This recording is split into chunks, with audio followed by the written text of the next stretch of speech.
Surely it is not, okay? So I would like you to voice a prayer right now, just silently, for me, that God would just take that dizziness and nausea. I need to focus. And it's very important that I focus. And so would you just say a silent prayer for me that God will take away that dizziness and the nausea? I can handle it after lunch because I can lay down, no problem. I don't think you'd appreciate me just laying down on the pew in the middle of the sermon. So we're talking about in our series, the series is Even Christians Collide. And the fact that there are times, even throughout all of the Bible, where we see God's people butting heads, going head to head with one another, and and we experience it in our lives all the time. We find ourselves at odds with someone else. They think differently than I do. Therefore, we think they're wrong. And the reality is we need to realize, and this morning, that brings me to the title of my sermon, it's not about me. It's not about me. We live in a world today that tells you everything is about you. Our world today is telling you every single day it's all about you. Get yours. Make sure nobody offends you. Make sure nobody disrespects you. Make sure everybody honors all your, whatever your fantasies are about who you are or whatever.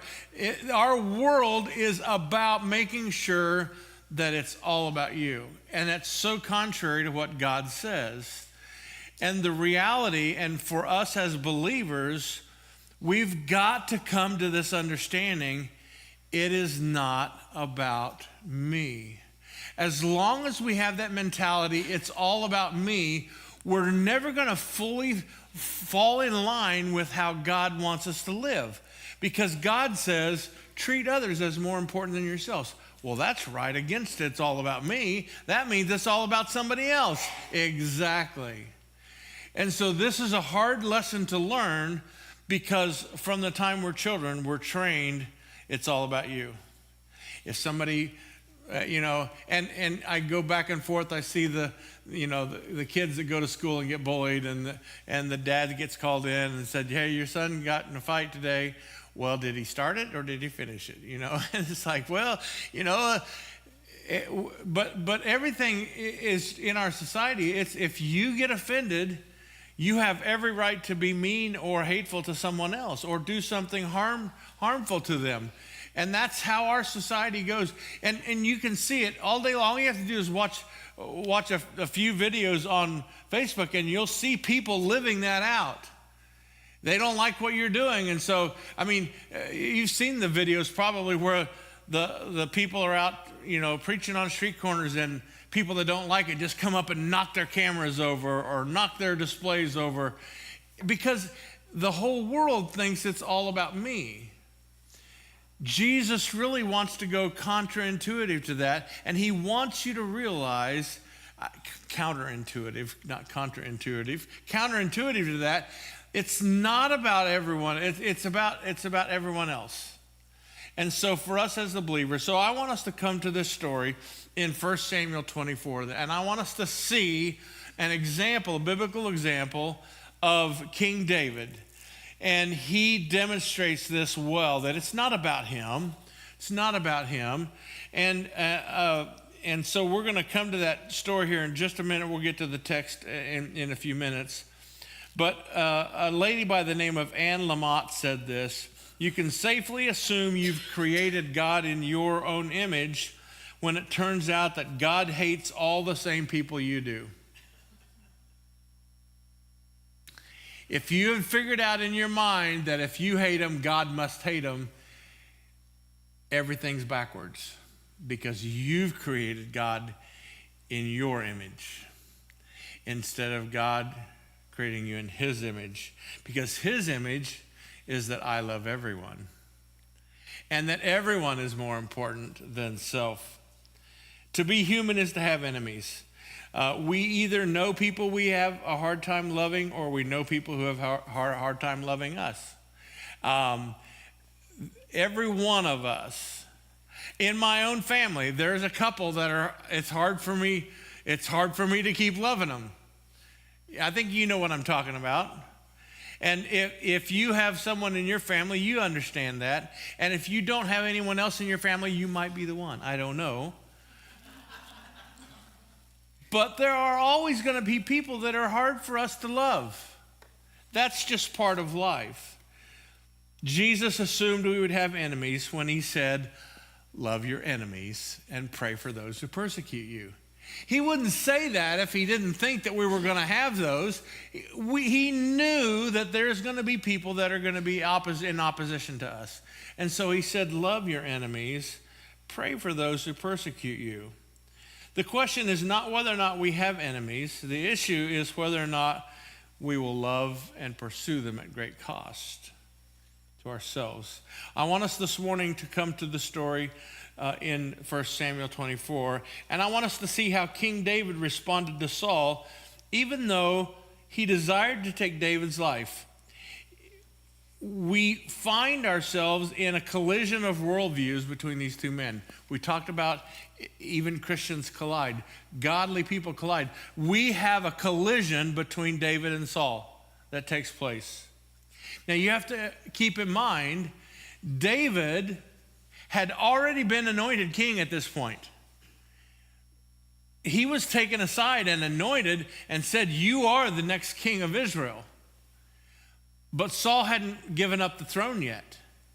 And so you've got this contradiction that David knew he was already the king, but Saul had refused to step down and had refused to get out of the way. And as it turns out, we probably remember the story, it wasn't until in battle Saul was killed that he finally, you don't have any choice to step down at that point, you're dead. It wasn't until that point that David could officially assume the throne. But we're going to see in our text, and this bears out this whole idea, it's not about me. David acts in such great humility. For someone who has been anointed king, I don't know, have any of you ever been anointed king? I don't think so. But I guarantee you, if someone anointed you king, you would start thinking differently about yourself. You would probably puff up just a little bit. You'd probably be like, I want some people to order around and get me some donuts or get me whatever it is. You naturally do that because it's pretty natural. You're the king, okay? So keep in mind, David, this young man had been anointed the king. You are the king of Israel. He didn't act like a king. Here he was, he knew Saul was still running rampant. And so we're going to see in this story that David shows us firsthand, it's not about me. It's not about me. David acts in humility and courage in how he handles Saul's opposition. This morning I want to talk about 3 truths that can help us resolve conflict between us and those who oppose us. We're going to face conflict. Everyone, if you haven't yet, you may be dead, but if you haven't yet, you will. You will face conflict. It will come. We need to first look at our text, and we're going to see the very first thing is that we need to resist harming those who oppose us. Isn't it natural? If someone tries to hurt you, what's the first response? You know, in a worldly situation, somebody comes up to hurt you, the first response is, dot you in the eye. That's what I'll do. Our first response is to harm them. And so we need to resist harming those. Look at our text. 1 Samuel 24, if you have your Bibles, read along. Otherwise, it'll be on the screen. When Saul returned from following the Philistines, he was told, behold, David is in the wilderness of En-Gedi. And Saul took 3,000 chosen men out of Israel and went to seek David and his men in front of the wild goats' rocks. And he came to the sheepfolds by the way where there was a cave, and Saul went in to relieve himself. That's just a kind way of saying he went to the bathroom. Now David and his men were sitting in the innermost parts of that cave. And the men of David said to him, here's the day. Here's the day which the Lord has said to you, behold, I will give your enemy into your hand.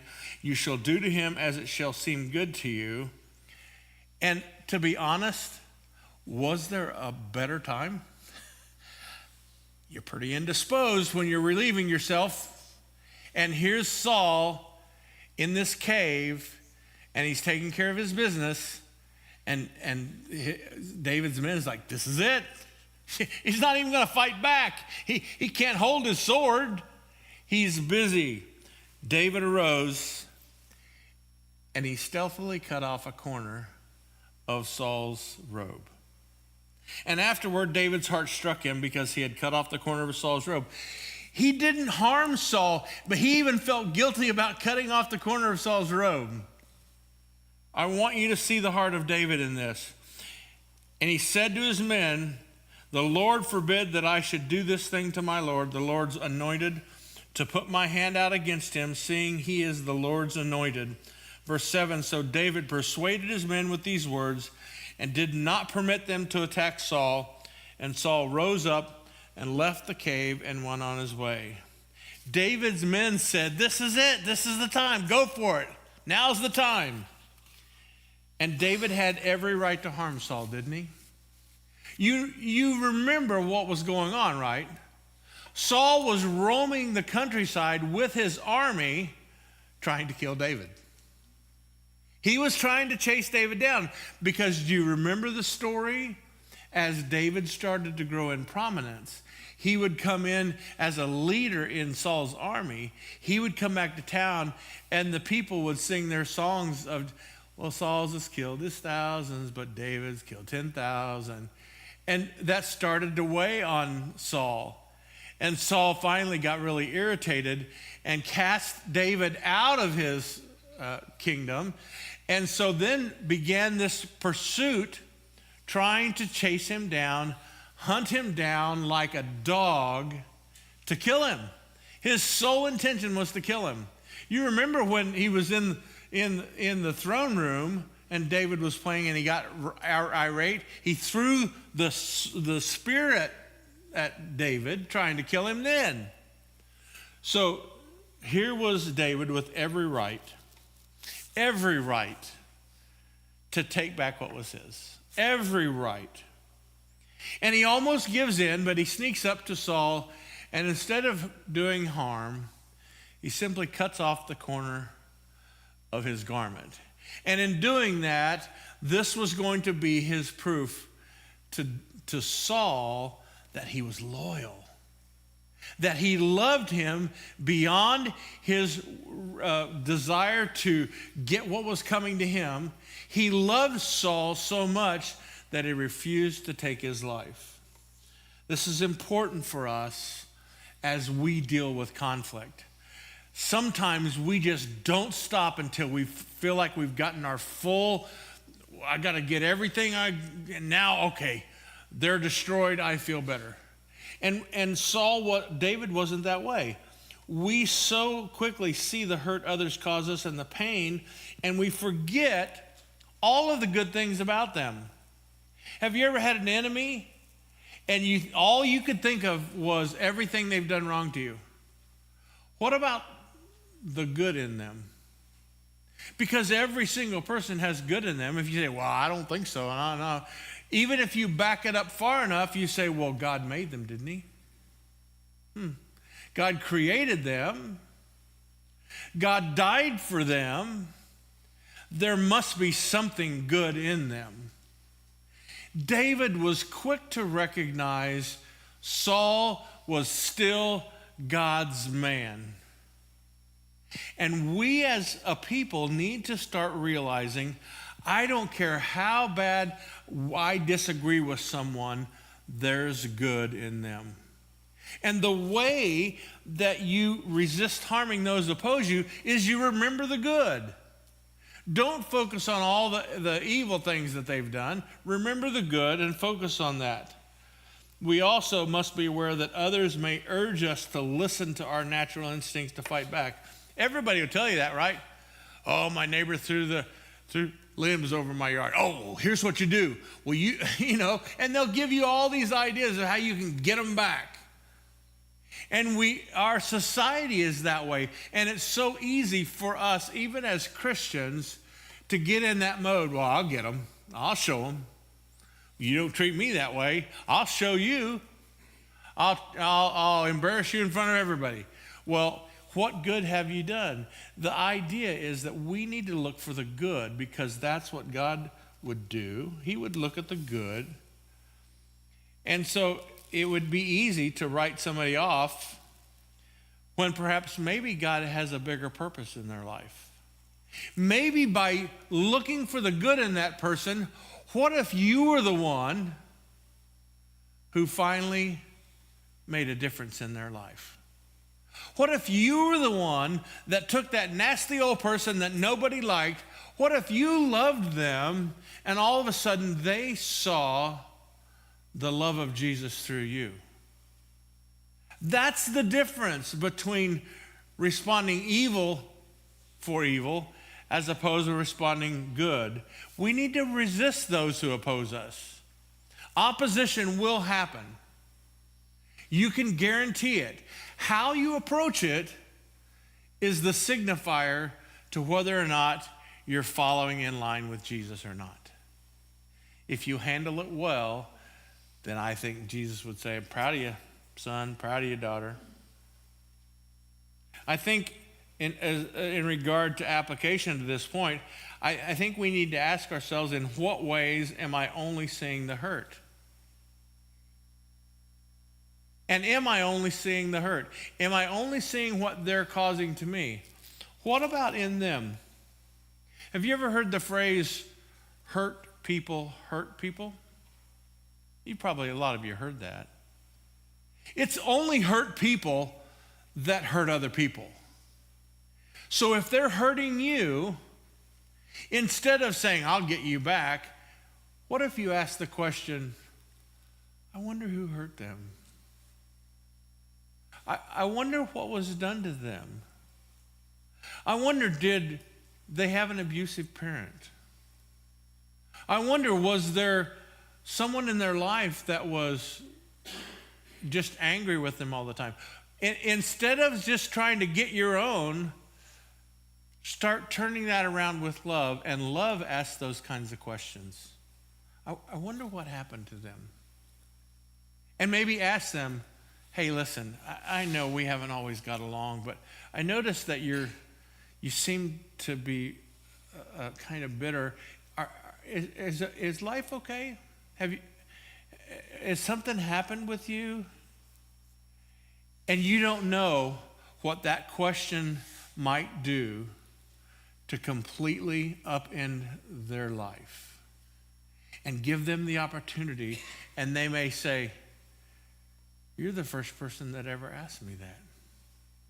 You're the first person that ever cared whether or not I just, because here's what happens when you've been hurt, you and you grow bitter. It's because you've been hurt, and you grow bitter to protect yourself. And so someone that's that way, you can probably assume they're protecting their heart some way. They're afraid of being hurt further. What a great opportunity to say, how can I burrow into that? How can I dig into that? And how can I show them love to let them know I'm not like that person that hurt you? I'm not going to hurt you. I'm not going to say evil of you. I just want you to know I care. And if you ever need to talk. And sometimes you may get that out. Hey, if you ever need to talk. And they may say, no, I don't need it. But I guarantee you that is going to stay in their brain. And there's going to come a point where it feels heavy. And they're going to remember, so-and-so said to me, if you need to talk, I wonder if they were real. I wonder if they meant that. And they come back and ask, hey, you said if I ever needed to talk. And all of a sudden, you've gone from enemies to saviors. Not literally the Savior, Jesus is the only Savior, but you have stepped into a different role altogether where you now have an opportunity to breathe life into them. We're going to butt heads, but we just need to remember to resist harming those that oppose us. It's not as big a deal as we make it sometimes. The second thing we want to look at in our text this morning is that we need to be the ones to make the first move to reconcile. We need to be the ones. Look at verses 8 through 15. Afterward, David also rose and went out of the cave and called after Saul, "My lord, the king." When Saul looked behind him, David bowed with his face to the earth and paid homage. And David said to the Saul, "Why do you listen to the words of men who say, 'Behold, David seeks your harm'? Behold, this day your eyes have seen how the Lord gave you today into my hand in the cave. And some told me to kill you, but I spared you. I said, I will not put out my hand against the Lord, for he is the Lord's anointed. See, my father, see the corner of your robe in my hand. For by the fact that I cut off the corner of your robe and did not kill you, you may know and see that there is no wrong or treason in my hands. I have not sinned against you, though you hunt my life to take it. May the Lord judge between me and you. May the Lord avenge me against you, but my hand shall not be against you. As the proverb of the ancients say, out of the wicked comes wickedness, but my hand shall not be against you. After whom has the king of Israel come out? After whom do you pursue? After a dead dog? After a flea? May the Lord therefore be judge and give sentence between you and me, and see to it, and plead my cause, and deliver me from your hand. David is the most honorable man that I know. This is why David is my hero. You know, we talked in Sunday school, and the lesson was about David, and David made a very prideful decision, and he wanted to do something, and he had enforced it and made him go out, and God said, "Nuh-uh, that's not right." And so God came to him through the prophet and said, you got three options. You can choose. I'm going to allow your enemies to come in and slay you. Three options. And he chose a plague. And it says almost 10% of the fighting men were killed by this plague. David saw it.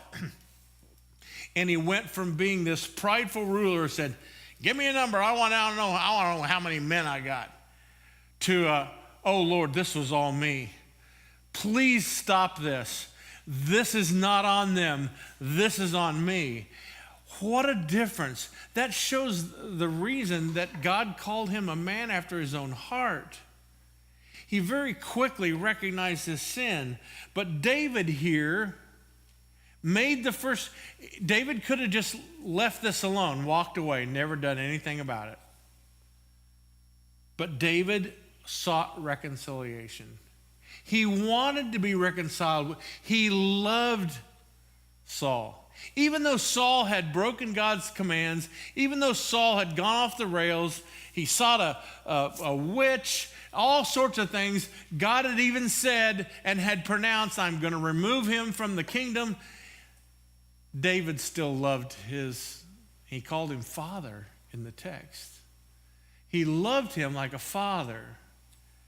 And so he came out at great risk to himself, and he sought to clarify and resolve the situation. This is how we need to approach our enemies. Sitting back and waiting for them to make the first move feels natural and justified, but God gives us the strength and the courage, and I believe calls us to move towards our enemies first.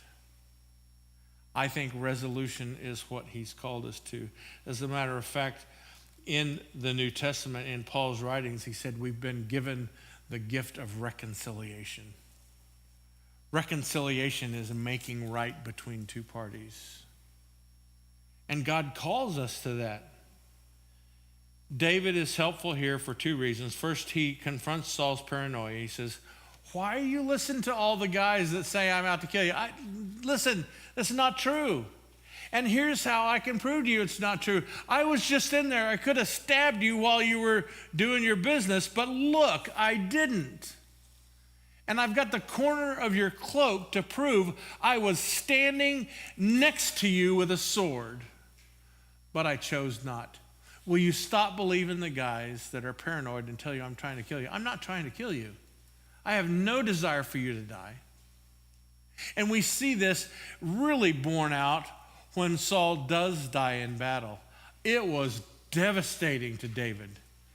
I mean, he was devastated.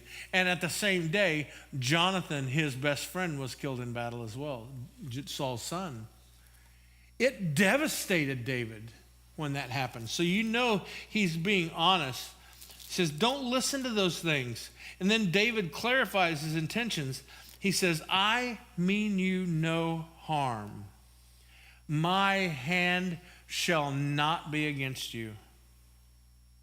See, the longer a conflict festers and grows, the worse our view of that enemy grows. The longer we let it fester, the longer we refuse to confront it, the worse it gets. And the reality, it may be exactly the same as when it started. But because we let it fester and grow in our mind makes it worse and worse every day. How dare they? That's the way human nature works. And that's the way Satan works on your mind in enticing you to make it worse and worse and worse. So we need to make the first move. I would ask you this morning, who are you avoiding that you need to pursue? Is there someone in your life where you've had some conflict?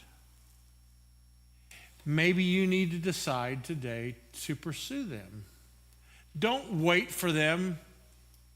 I have people in my office doing marriage counseling all the time, and we talk about forgiveness, and people are angry at people from 35 years ago. I said, do you think they'll ever come back and apologize?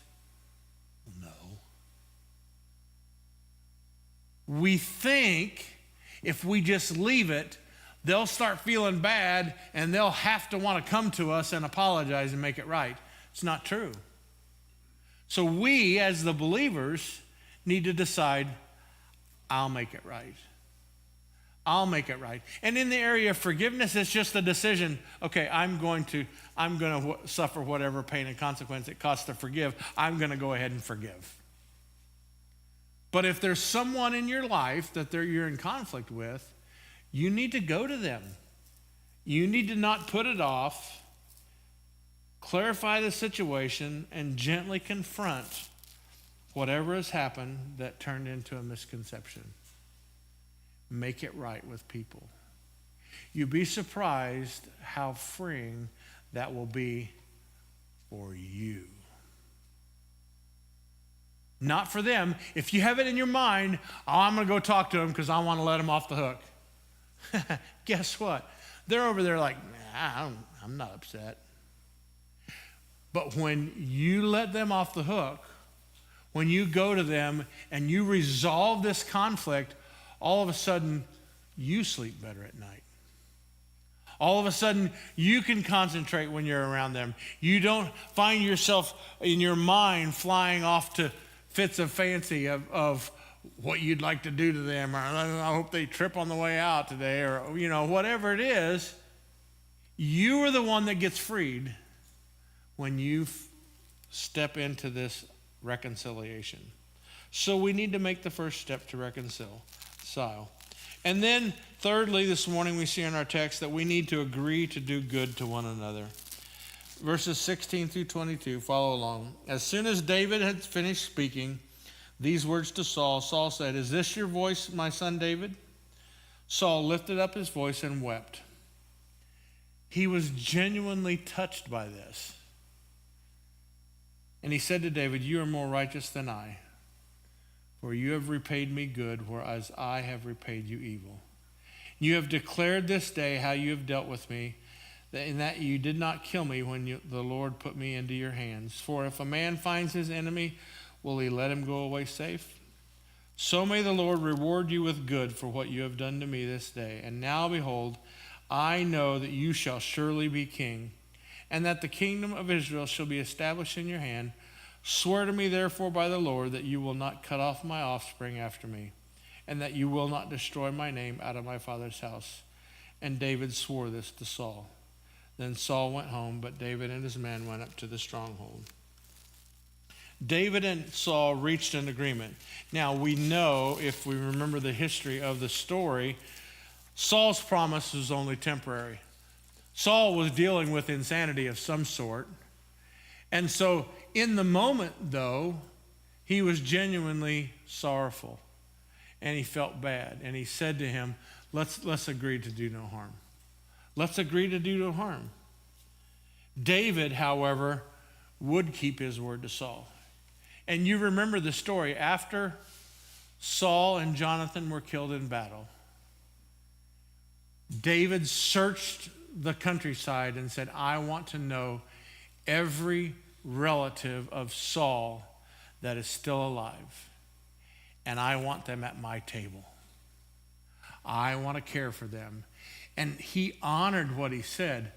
What kind of an example is that?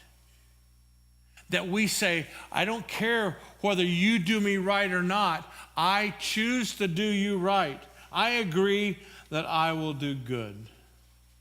You see, the evidence of true reconciliation is ongoing love and goodness.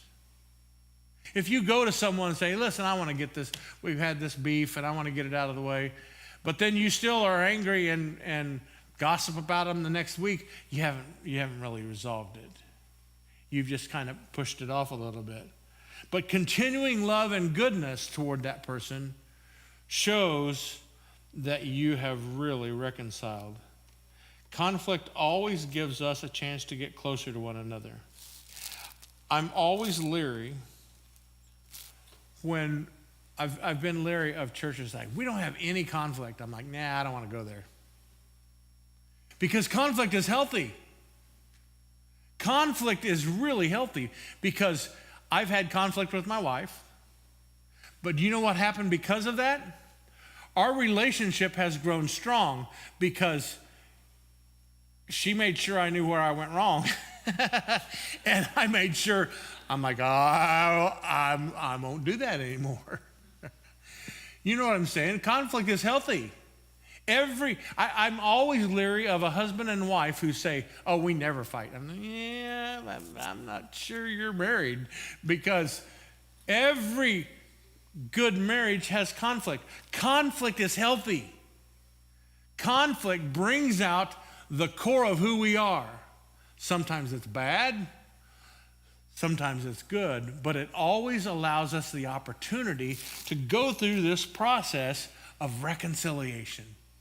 And reconciliation in the conflict with my wife has made our marriage so much stronger than it would have been if she never said, "Kevin, this was a dumb thing you did," because I'd just keep doing the dumb thing. You see, reconciliation is a good thing. It's a good thing. And we need to agree to do good to one another. C.S. Lewis said, "Everyone thinks that forgiveness is a lovely idea until he has something to forgive." Think about that. We all say, "Yeah, they did that. Oh, yeah, you need to forgive them," until it's you. And then it's like, well, let's not get carried away. I'm not so sure. Do you realize how bad they hurt me? And all the excuses. Everyone thinks forgiveness is a lovely idea till they have to do it. You see, that reveals our true intentions and our motivations in how we deal with people. I don't know why we're so reluctant to do good to those who have opposed us. I got to be honest with you. God is dealing with me in this sermon. God is dealing with me in this sermon. And there's some things that me and God are going to have to sort out because I'm in the wrong. And I realize that I have been not willing to rectify the problems. I don't know why we're reluctant to do that. Especially, and maybe we don't believe that it's good for us. Maybe we've lived such a lifestyle that that's just been the norm, and we don't realize how refreshing and great it feels to have that conflict resolved. But I guarantee you, once you resolve a conflict with someone, it'll feel so great that you're like, oh, that wasn't quite as bad as I thought. Maybe I'll do that again. We have to train ourselves to do the right things.